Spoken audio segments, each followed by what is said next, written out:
के अध्यक्ष श्री अमित तिवारी जी, उत्तर प्रदेश भाजपा के मंत्री श्री दयाशंकर जी, हुसैनाबाद विधानसभा प्रभारी श्री जवाहर पासवान जी, आप सबके लोकप्रिय विधायक और भाजपा प्रत्याशी आदरणीय कमलेश कुमार सिंह जी और सभी सम्मानित मंच पर भाजपा के पदाधिकारीगण, हुसैनाबाद हरिहरगंज विधानसभा क्षेत्र के सम्मानित जनता, माताओं और बहनों, मेरे नौजवान भाइयों, मीडिया के सभी बंधु, आपको आपके भाई और बेटा का प्रणाम है।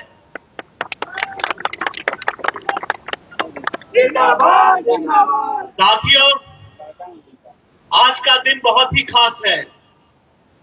पलामू के धरती पर हमारे पूरे देश के सबसे लोकप्रिय मुख्यमंत्री में गिने जाने वाले हिमंता बिस्वा जी का पहली बार हुसैनाबाद की धरती पर आगमन हुआ है और मैं देख सकता हूं कि हजारों की संख्या में आप आए हैं। एक बार हाथ उठा करके, ताली बजा करके उनका अभिनंदन करें जपला।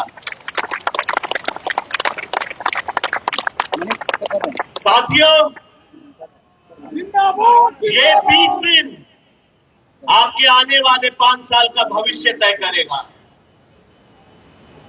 और मुझे आज ये बताने की जरूरत नहीं है कि इस धरती पर कौन असली नेता है और किसने विकास किया है।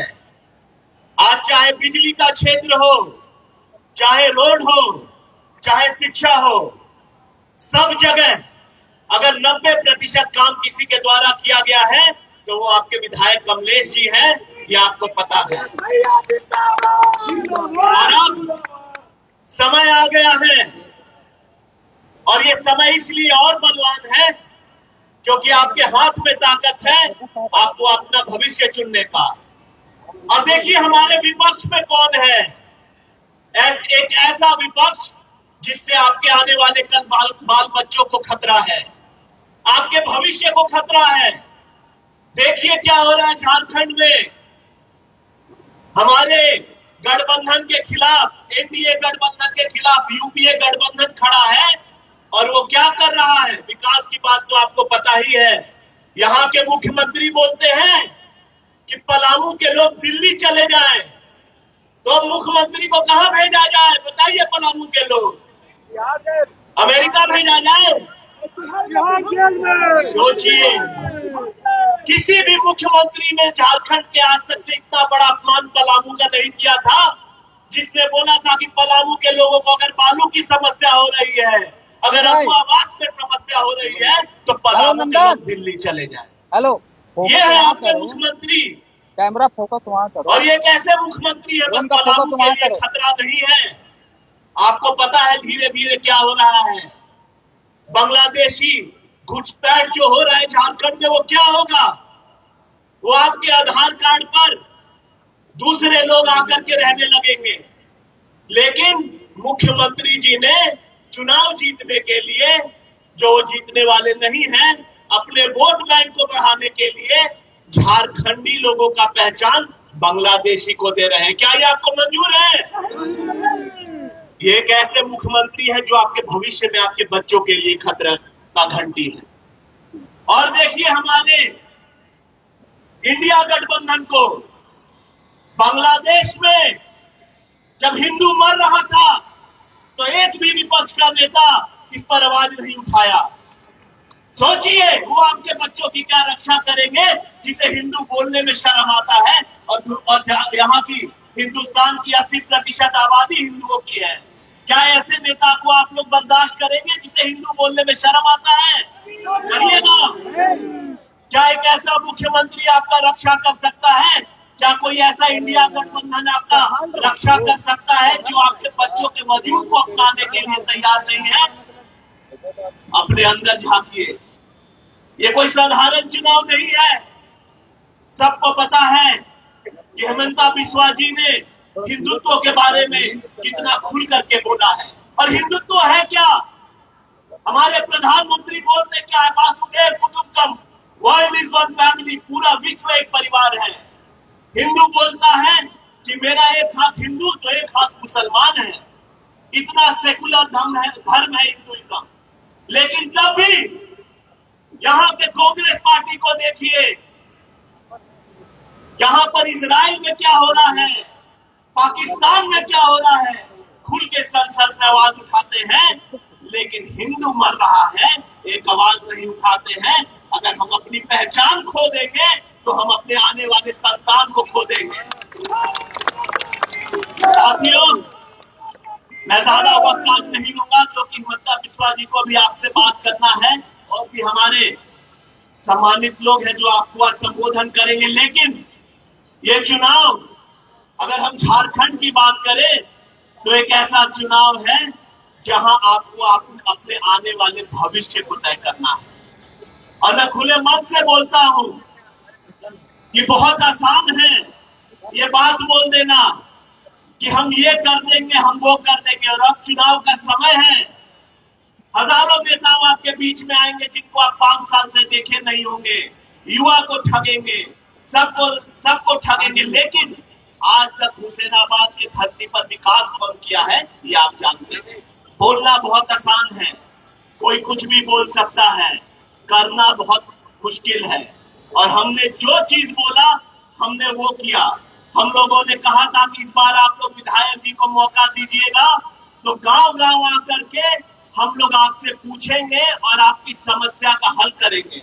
हम लोगों ने 300 गांव में दौरा किया इस 500 साल में, और किसी ने मंदिर बोला, किसी ने नाली बोला, गली बोला, जो हुआ हम लोगों ने बनवाया। लेकिन अभी भी हमारा विधानसभा क्षेत्र इतना पीछे है। इसका यही कारण है कि लगातार एक अच्छा आदमी अगर रहेगा विकास करने वाला, कभी 10-15 साल में यहाँ के हालात बदलेंगे।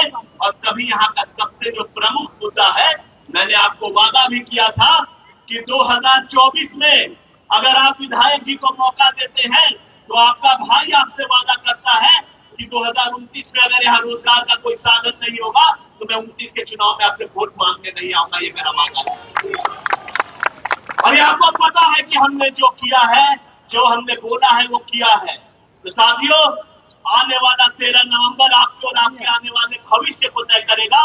अगर आप चाहते हैं कि आपको MRI कराने डाल्टनगंज नहीं जाना पड़े, अगर युवा चाहता है कि मुझे रोजगार मिले, अगर युवा चाहता है कि मुझे खेल का संसाधन मिले, अगर किसान चाहता है कि मुझे खेत में पानी मिले, और अगर आप सबसे बड़ी चीज, इस 5 साल में कितनी शांति थी आप देखिएगा। इक्का दुक्का अगर बात छोड़ दीजिए तो हुसैनाबाद के इतिहास में ये 5 साल सबसे अच्छा समय रहा। कोई गुंडागर्दी नहीं हुई, कोई दंगा फसाद नहीं हुआ।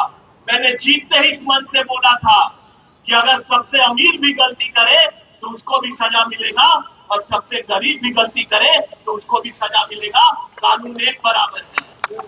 और यही डर था कि आज देखिए 5 साल तक कितना अच्छा से हम लोग का क्षेत्र चला है, हर गांव में शांति रही है। नहीं तो अगर ये लोग आते थे तो आपको पता है रात को क्या होता था, दारू पी करके गुंडागर्दी होती थी, गरीबों को कुचला जाता था।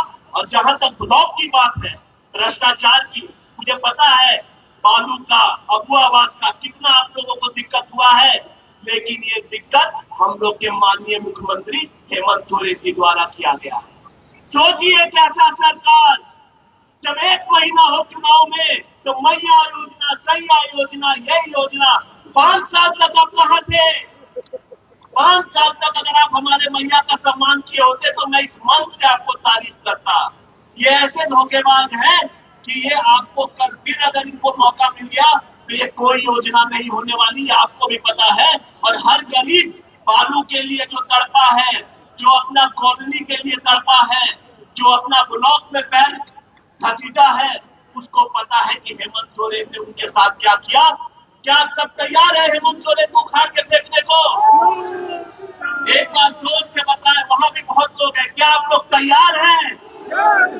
क्या आप लोग तैयार है इस बात का गर्व करने को कि जो हिंदू की बात करेगा वही हिंदुस्तान में रहेगा? क्या आप तैयार हैं? तो साथियों, समय आ गया है आगे बढ़ने का, और अगर हम एक नहीं रहेंगे तो हम सब कटेंगे। क्या आप जानते हैं इस बात को कि नहीं? हम सबको एक बन करके रहना है और हम लोग को हर धर्म का सम्मान करना है। हिंदुत्व का सबसे बड़ा इज्जत यही है कि हिंदुत्व हर धर्म को एक आईने से देखता है। लेकिन बेचारा हिंदू ही बच जाता है, जिसके लिए कोई आवाज उठाने वाला नहीं बचा पूरे वर्ल्ड में, पूरे दुनिया में।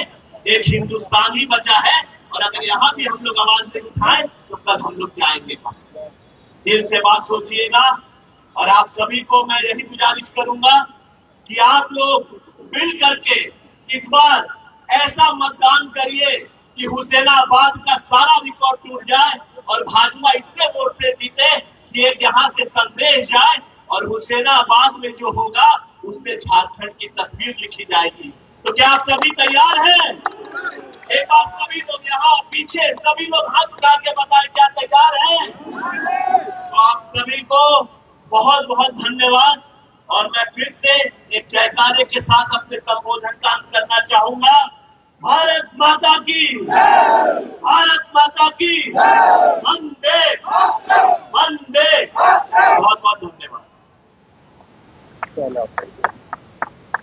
सभा को आगे संबोधित करने के लिए मैं आमंत्रित करता हूं लाल बहादुर चौधरी जी आए और सभी को संबोधित करें। कौशाम्बी के